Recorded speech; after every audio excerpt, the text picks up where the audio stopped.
Hello and welcome to How to Find Your Leadership Style. My name is Angelika and I'm a leadership coach with 15 years of experience running international IT rollouts and change management initiatives. I'm a social psychologist and I work with leaders and their teams to help them grow and transform.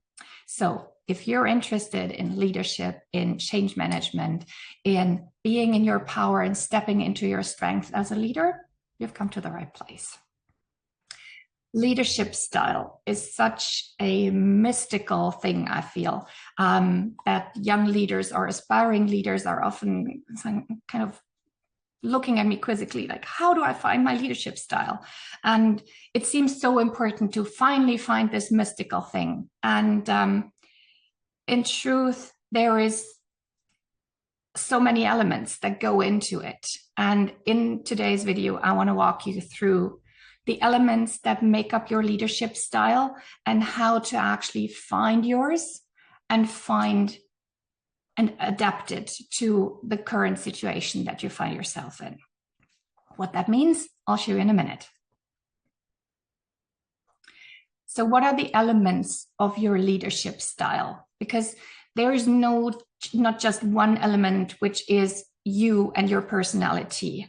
It's not just you, but you are a large component. And over the course of the next couple of videos, I'll walk you in more depth through these elements of your leadership style. So we'll take a deeper dive into what you and your personality, your personal strengths have to do with finding and being in your leadership style.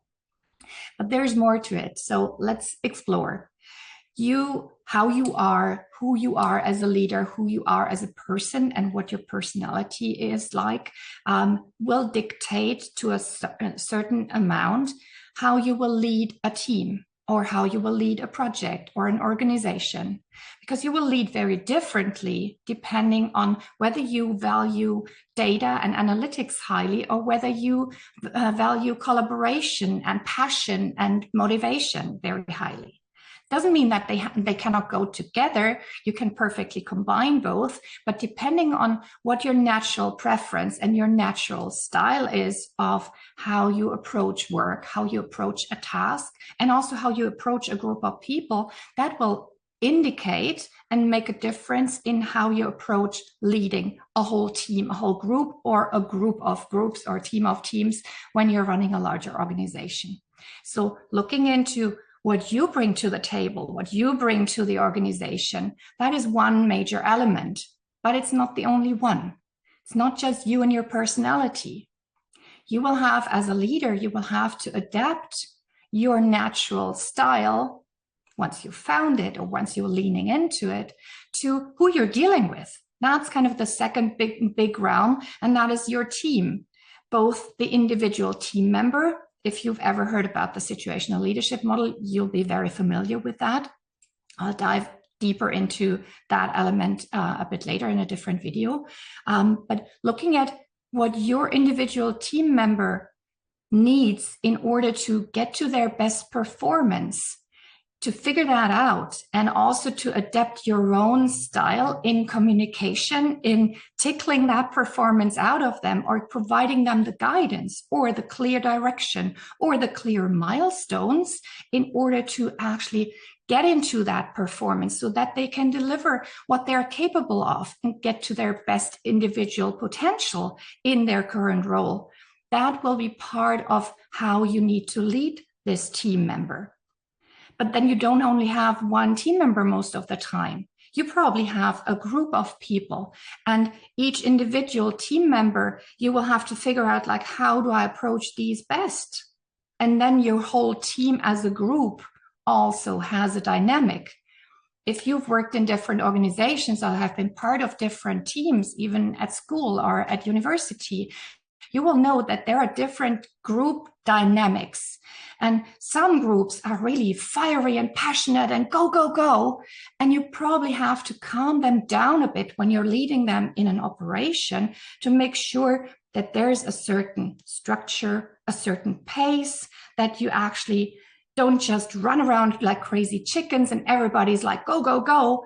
You want to make sure that people are running at least in the same direction and making sure that everyone is clear on what that direction is. So your part will be to calm that super high passion energy down a bit in order to provide the guidance and direction.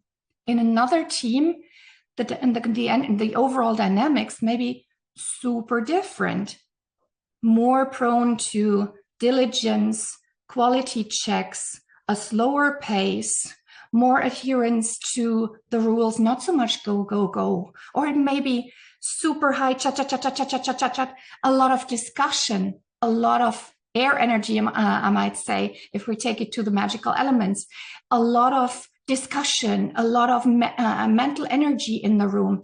And again, you need to approach this differently. So you just bringing your personality and your personal style to the table is great, and we want you anchored in who you are. But you also need to understand like how to deal with an individual team member and how to approach this particular group of people. And you may also have to go outside of your own personal comfort zone. If you love leading by facts and figures and numbers, and you're dealing with this passionate go, go, go team, you will probably have to take a deep breath and figure out like how to align between this bunch of people with that group dynamic and how you can adjust either your own style to a certain extent so that they can actually hear you, or how you can bring them a bit more into your more structured and step-by-step process-oriented world. So that is a challenge that you're going to face. And again, we're going to dive deeper into how to deal with this team dynamic and how to adjust and how to manage certain elements or certain teams in further videos. And just looking at you and your personality, your individual team member, and your team as a whole already gives you a host of factors and aspects that you need to have on your radar, and that will require a certain flexibility and adaptability from you as the leader.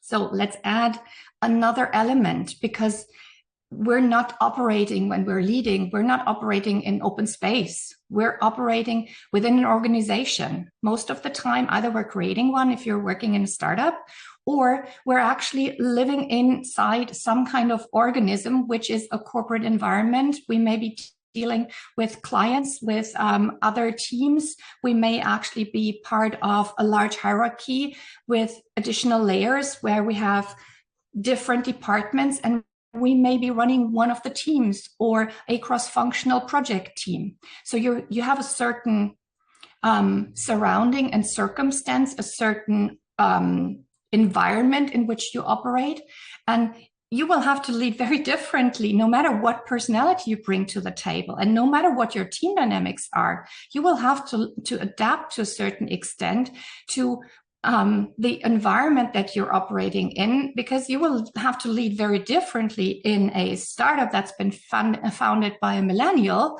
who's doing everything agile and doing daily stand-ups and let's go, than if you're operating in a bank that's been around for 150 years, which has this vast history, which may have 15 hierarchy levels and a different culture.